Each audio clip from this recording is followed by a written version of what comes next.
अडानी के भ्रष्टाचार को उजागर करने की सजा मुझे 6 महीने जेल के रूप में मिली। और आपको याद होगा कि देश की संसद में मैंने नारा लगाया था प्रधानमंत्री जी के सामने कि मोदी अडानी भाई भाई देश बेच के खाई मलाई। क्योंकि 18 महीने पहले हिंडनबर्ग की एक रिपोर्ट आई जिससे पूरा देश और पूरी दुनिया अचंभित रह गए। वो रिपोर्ट क्या कह रही थी? वो रिपोर्ट ये कह रही थी कि दुनिया के तमाम घोटालेबाजों को इकट्ठा करके भारत से मनी लॉन्ड्रिंग करके अडानी ने हजारों करोड़ रुपए मॉरिशस में फर्जी कंपनियां बना के चैन चुंग लिंग, नासिर अली, इन लोगों के माध्यम से फर्जी कंपनियां बना के हजारों करोड़ रुपए लगाया। और उन्हीं कंपनियों के जरिए गौतम अडानी का भाई विनोद अडानी भारत में शेयर बाजार को बढ़ाने के लिए, अपने कंपनियों के शेयर को बढ़ाने के लिए, अपने कंपनियों के शेयर को ओवर वैल्यू करने के लिए, यानी वास्तविक वैल्यू शेयर की उतनी नहीं है, उसमें फर्जी कंपनियां बना के विदेशों से पैसा लगाया गया और शेयर का दाम बढ़ाया गया।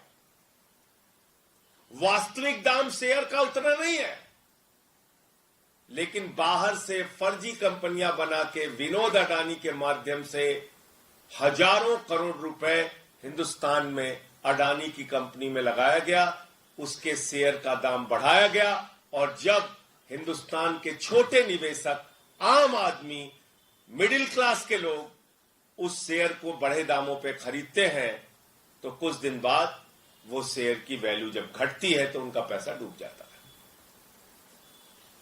और याद रखिएगा, न्यू पेंशन स्कीम, देश के लाखों कर्मचारियों की पेंशन, एनपीएस, उसका पैसा भी शेयर मार्केट में लगता है। एलआईसी का पैसा भी शेयर मार्केट में लगता है। और अगर वहां ये घपला और घोटाला हो रहा है तो अडानी का पैसा नहीं डूब रहा है, इस देश के आम आदमी का पैसा डूब रहा है। ये सरल भाषा में हमें समझना चाहिए। ये अडानी का पैसा नहीं डूब रहा है, उसने तो भ्रष्टाचार कर रखा है। ये देश के लाखों करोड़ों लोगों का गाढ़ी कमाई का पैसा जो शेयर बाजार में वो लोग लगाते हैं, वो पैसा डूब रहा है। और कितना डूबा आप कल्पना कर सकते हैं? अगर मैं इस प्रेस कॉन्फ्रेंस में कहूं तो जीरो लगाते लगाते आप थक जाएंगे। जब हिंडनबर्ग की रिपोर्ट का खुलासा हुआ तो 8,50,000 करोड़ रुपए हिंदुस्तान के लोगों के डूब गए शेयर मार्केट में। 8,50,000 करोड़ रुपए। मैंने तब मांग की थी बहुत जोर शोर से कि जेपीसी बनाओ, जेपीसी बनाओ, पूरे मामले की जांच कराओ, सच्चाई तक जाओ। इस देश के लोगों का पैसा डूब रहा है। अडानी ने फर्जी कंपनियां विदेशों में बना के अपनी कंपनियों के शेयर बढ़ाए हैं, उसके दाम बढ़ाए हैं, पैसा गलत ढंग से लगाया गया। खुलेआम ये मनी लॉन्ड्रिंग का मामला है, भ्रष्टाचार का मामला है। एक आवाज नहीं सुनी गई मेरी। मोदी जी ने क्या किया? मोदी जी ने कहा इसको पकड़ के जेल में डालो। उठा के मुझे जेल में डाल दिया गया। 6 महीने में जेल में रहा। जुर्म यही था, मैं फिर दोहरा रहा हूं, वो नारा संसद में, मोदी अडानी भाई भाई देश बेच के खाई मलाई। और आज क्या खुलासा हुआ है? माननीय सर्वोच्च न्यायालय में मामला गया। माननीय सर्वोच्च न्यायालय ने कहा इस पूरे प्रकरण की जांच सेबी करेगा। सेबी इस पूरे प्रकरण की जांच करेगा। सेबी ने अपनी जांच शुरू की, सेबी ने अपनी रिपोर्ट दाखिल की और 2023 के मई महीने में जो रिपोर्ट सेबी ने सुप्रीम कोर्ट में दाखिल की वो बड़ी हास्यास्पद है। आप सुनेंगे तो आपको मजाक लगेगा। सेबी सुप्रीम कोर्ट में कह रहा है कि हम ऐसे जुड़े 13 मामलों की जांच कर रहे हैं और ये कर रहे हैं वो कर रहे हैं, और बाद में कह रहे हैं हमें पता नहीं है कि कहां तक ये जांच जाएगी। ये एक दिशाहीन जांच है। हुजूर कुछ गड़बड़ी तो हुई है, लेकिन हम बता नहीं सकते गड़बड़ी किसने की है। क्या कह रही है सीबी सुप्रीम कोर्ट में? हुजूर कुछ गड़बड़ी तो हुई है, किसने गड़बड़ी की है, क्या गड़बड़ी की है, यह हम बता नहीं सकते, और यह जांच दिशाहीन है, अंतहीन है, किस ओर जाएगी, कब तक चलेगी, यह हमें पता नहीं। तो क्यों बोला सेबी ने? सेबी अध्यक्ष ने क्यों बोला ये? इसका खुलासा कल हिंडनबर्ग की नई रिपोर्ट में हुआ है। और वो क्या कहती है नई रिपोर्ट? कि सेबी की अध्यक्ष माधवीपुरी बुच और उनके पति धवल बुच ने लगभग $10 मिलियन उन्हीं फर्जी कंपनियों में लगाए हैं, उन्हीं फंड्स में लगाए हैं जिसकी इनको जांच करनी थी। यानी जिस भ्रष्टाचार के मामले की जांच सेबी अध्यक्ष को करनी थी, वहीं पर इनका पैसा लगा हुआ है, वहीं पे इनका इन्वेस्टमेंट हुआ है लगभग $10 मिलियन। और ये एक विसिल ब्लोअर के माध्यम से इस बात का खुलासा हुआ। आप मुझे बताइए, जिन कंपनियों के, जिनके भ्रष्टाचार के, जिन मामलों की जांच स्वयं सेबी को करनी थी, अगर सुप्रीम कोर्ट ने कहा कि आप जांच करेंगे इसकी, तो माधवी बुच ने क्यों नहीं बताया कि हुजूर मैं जांच नहीं कर सकती, क्योंकि हमारा मामला, हमारा पैसा तो और हमारे पति का पैसा तो खुद ही इन फंड्स के ऊपर लगा हुआ है, जिसको विनोद अडानी मैनेज करता है, जिसके जरिए हिंदुस्तान के आम आदमी को लूटा जाता है, जिसके जरिए हिंदुस्तान के आम लोगों का लाखों करोड़ रुपए का उनको चूना लगाया जाता है। फिर मैं फिर दोहरा दूं, 8,50,000 करोड़ रुपए शेयर बाजार में 18 महीने पहले इस देश की जनता के डूबे थे, भूलिएगा नहीं। और तब मैंने चिल्ला के कहा था कि यह बहुत बड़ा भ्रष्टाचार है, जेपीसी से इसकी जांच कराओ। और तब मेरी एक नहीं सुनी गई, बल्कि उल्टा मोदी जी ने उठा के हमको जेल में भेज दिया।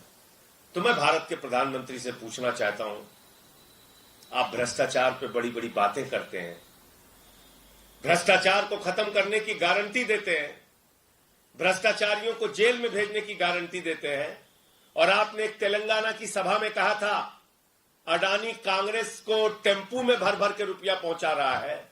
आप देश के प्रधानमंत्री होकर इतना बड़ा आरोप लगाते हैं, और जैसे ही आपकी शपथ ग्रहण समारोह होती है,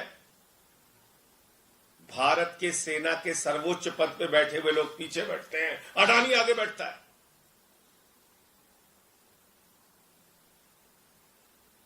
यह आपकी असलियत है प्रधानमंत्री जी। इसलिए अडानी का घोटाला, यह अडानी का घोटाला नहीं है, यह भारत के प्रधानमंत्री नरेंद्र मोदी का घोटाला है, यह भारतीय जनता पार्टी का घोटाला है, जिसने पूरा देश अपने दोस्त के हवाले कर दिया। हिंदुस्तान के एयरपोर्ट की जमीन, हिंदुस्तान के सारे, लगभग सारे एयरपोर्ट एक एक करके अडानी को दिए जा रहे हैं। रेल अडानी को, सेल अडानी को, कोयला की खदान अडानी को, गैस अडानी को, पानी अडानी को, बिजली अडानी को, सड़क अडानी को, सीपोर्ट अडानी को, सब कुछ आप एक व्यक्ति के नाम नीलाम करने जा रहे हैं।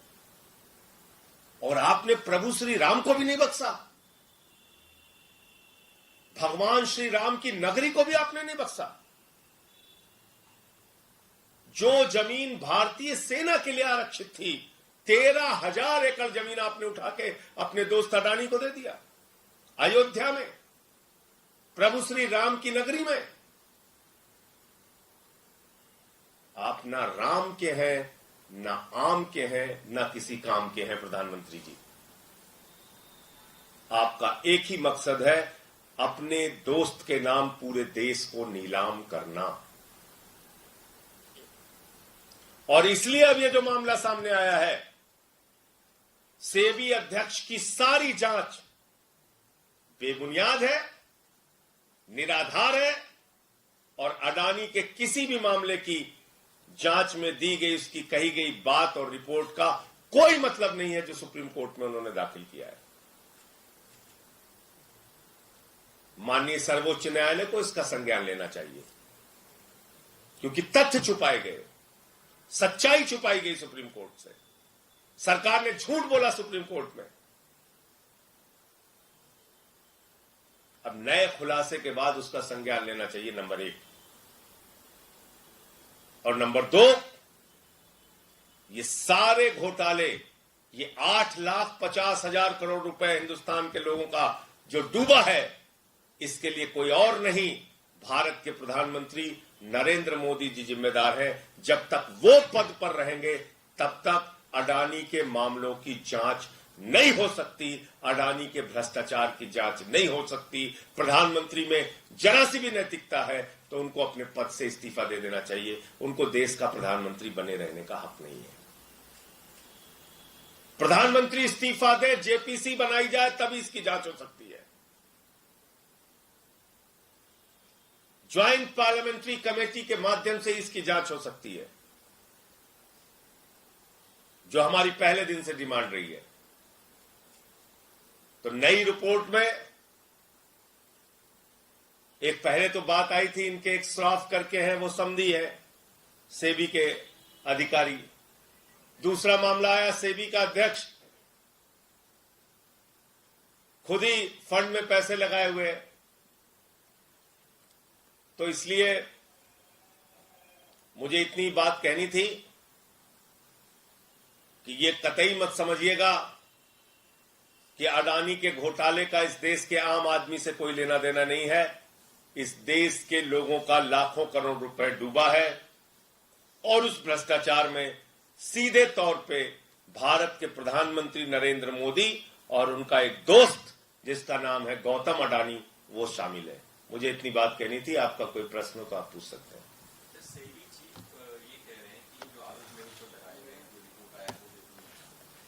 उनके कहने से क्या होता है? जो सामने आया है सच, वो तो गौतम अडानी भी कह रहा था हमने कुछ नहीं किया। देश के लोगों का 8.5 लाख करोड़ रुपए डूब गया। मॉरिशस में फर्जी सेल कंपनियां बनाई गई।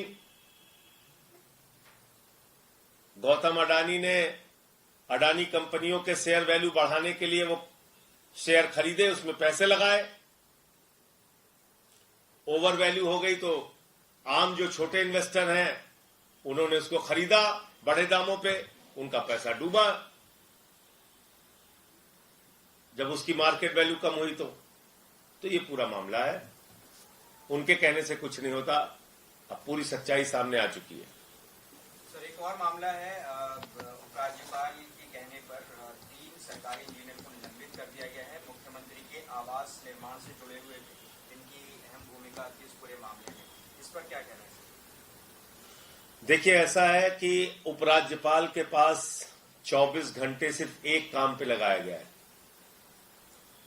आम आदमी पार्टी के नेताओं को बदनाम करो, आम आदमी पार्टी के खिलाफ कोई न कोई केस बनाओ, झूठी खबरें मीडिया में प्लांट करो, कभी केजरीवाल के स्वास्थ्य से जुड़ी, कभी कुछ बीमारी का मजाक उड़ाओ। इन्हीं सब कामों में उपराज्यपाल महोदय का समय जा रहा है, उनको अपने संवैधानिक दायित्वों का निर्वहन नहीं करना है, इसलिए वो अपना काम कर रहे हैं, हम अपना काम कर रहे हैं।